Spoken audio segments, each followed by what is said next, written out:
Hey guys, this is Tommy with Geek Tyrant and Card Games on Computers. Konami sent us one each of the new Egyptian God decks. One for Slifer the Sky Dragon, one for Obelisk the Tormentor. And we're going to go ahead and open them up. I'm sure you already know what's in them. People have been talking about it for a while.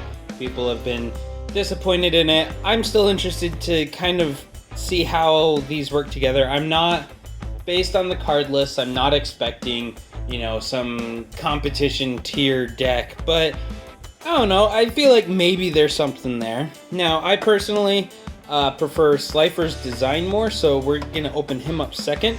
Let's go ahead and let's start off with Obelisk the Tormentor here. Now, one thing I want to note, a lot of people keep calling these the Egyptian God structure decks. Technically, that is incorrect. These are called Egyptian God decks. Structure deck does not appear anywhere on here. So, structure decks tend to be better crafted, I want to say. So, okay, so we open it up. First things first, we get this playmat that has the artwork from the boxes on it. Looks pretty cool. And then we got the cards. We start off with an ultra rare Obelisk the Tormentor. And on the back we've got the QR code for the beginner's guide. I think these are definitely geared for nostalgic players who just want to play with the Egyptian gods. I remember back when I was first playing Yu-Gi-Oh! The God cards weren't legal. They didn't have legal versions yet. So it is kind of exciting to see these cards printed in legal format, easy to access, and in a pre-made deck. So we start off with Obelisk the Tormentor, Soul Crossing, which is one of the new Egyptian God card supports, Fist of Fate, which is also a new Egyptian God card support, Divine Evolution, I believe, is also one of the new support cards.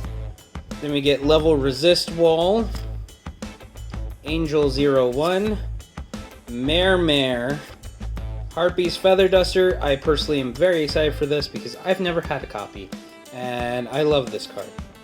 Now we get to the comments, which is where people really get upset. We start off with Nimble Momonga. I have fond memories of this card because it reminds me of my brother's deck back when we would play, because he ran Nimble Momonga.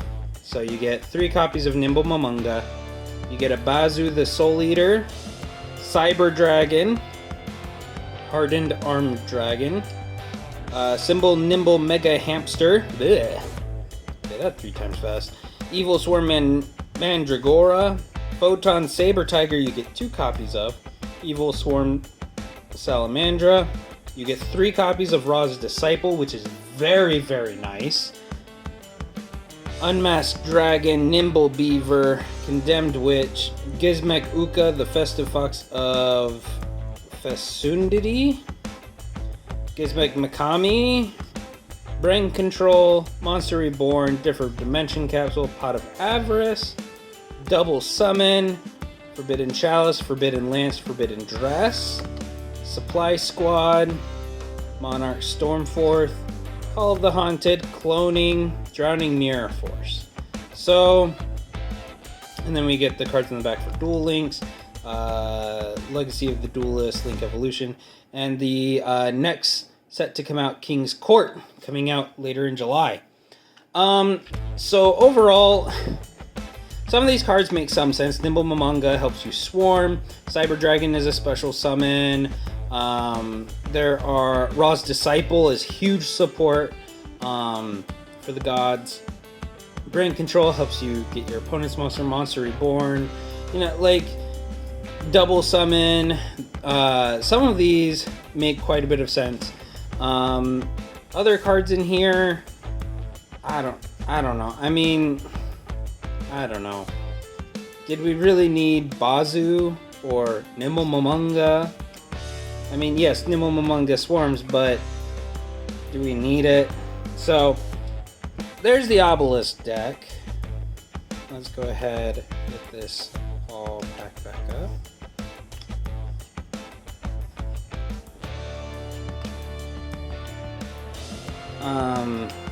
I mean, don't expect to take a tournament with it, a locals with it even.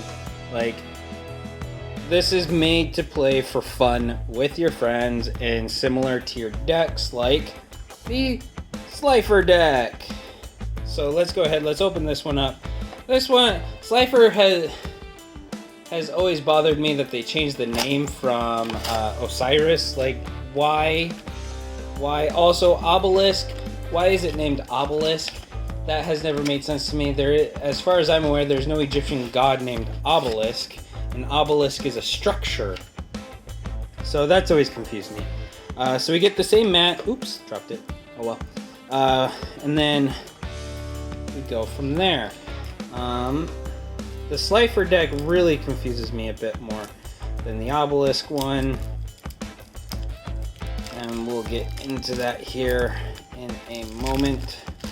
So starting off, we've got Slifer the Sky Dragon, which looks really cool. We've got Soul Crossing, Thunder Force Attack, Millennium Seeker, Ultimate Divine Beast, Tellus the Little Angel, Reactor Slime, and Harpy's Feather Duster. Then, for some reason, we get Breaker the Magical Warrior, Beast King Barbaros, because you need another monster to tribute 3 of. I guess you can normal summon him without tributing, but I don't know. Seems weird to have.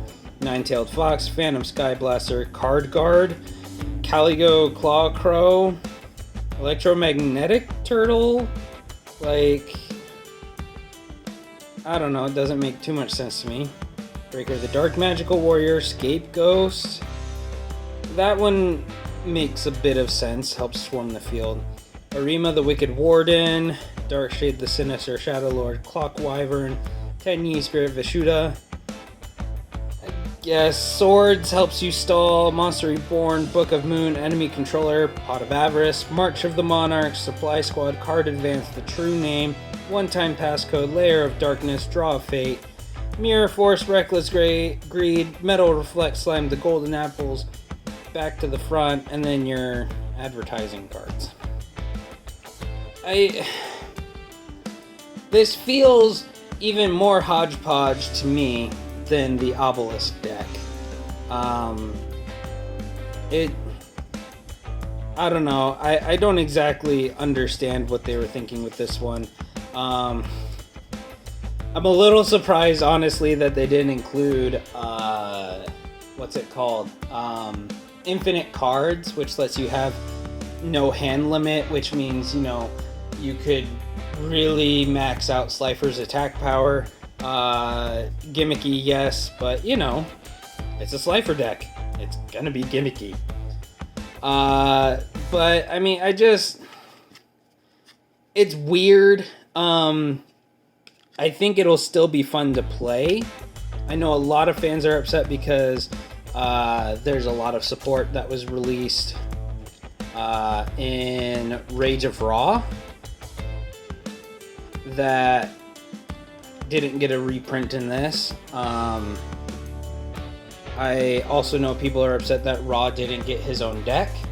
I personally agree that Raw should get its own deck. The only problem is no one's going to want that now that they've seen these decks, because people want these decks to be competitive, and I don't know that that's going to be a possibility with the Egyptian gods. So I don't know. They're fun, they're cool, they're great for playing very, very casually with friends. I would not take these to a locals event, but you know, especially if you are among some of the older Yu-Gi-Oh players, grew up watching the original Duel Monsters anime, you know, always wanted to play with the Egyptian god cards. Like, this has some value to it. Like, I definitely want to play around with these two decks. I wish that I had another deck to bust out with Raw in it. But you know, I see some merit to this. So Let me know in the comments below what you think of these decks. And until next time, I end my turn.